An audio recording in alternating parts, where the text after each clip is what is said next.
conseil a examiné un dossier portant guide de maturation des projets. Il est important de noter que la mise en œuvre d'un projet nécessite l'examen de plusieurs phases et bien sûr à chaque phase les différents acteurs qui doivent intervenir sont définis, les objectifs et également donc les modalités. Alors les guides de maturation des projets que nous avons en vigueur datent de 2018, donc cela fait plus de 5 ans. Et il est important que dans ce genre de situation, qu'on puisse s'arrêter pour regarder est-ce que les guides tels qu'il est prévu depuis 2018 répond aux priorités du moment, est-ce qu'il n'y a pas des ajustements à faire. Donc c'est ce travail qui a été fait à travers donc une étude qui a montré effectivement que les guides en vigueur présentent quelques limites.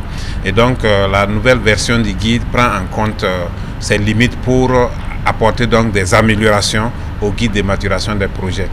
L'innovation majeure, c'est effectivement le fait que dès l'élaboration de la fiche de projet, il faut passer au Conseil des ministres pour que le Conseil puisse examiner, également donner des orientations par rapport bien sûr aux priorités du moment. Parce qu'il est important de noter que les projets et programmes sont réalisés en lien avec le plan d'action de stabilisation et de développement qui constitue aujourd'hui les référentiels en matière de développement. Donc c'est toujours important que nous puissions nous assurer que les projets et programmes qui sont financés par l'État ou avec l'accompagnement des partenaires puissent véritablement répondre aux aspirations du moment.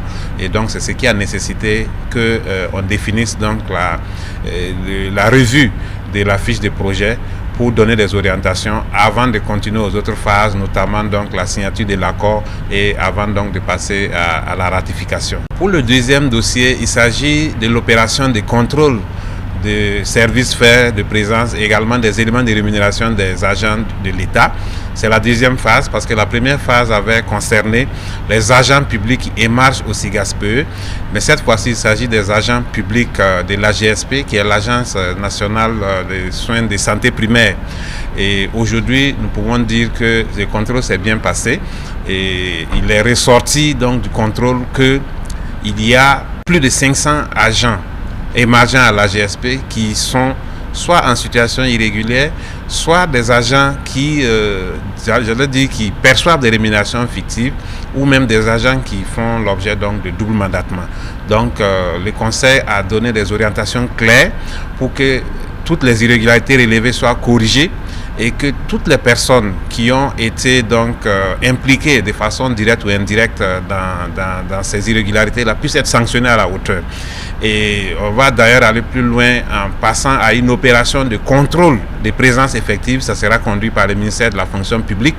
Et il est important que dans toutes les structures, les premiers responsables s'assurent que tous ceux qui sont sous leur coupe, qui émargent le budget de l'État, sont effectivement à leur poste et travaillent. Sinon, à l'issue du contrôle, nous allons donc faire le point et identifier tous les agents qui ne sont pas là et qui continuent de percevoir les salaires.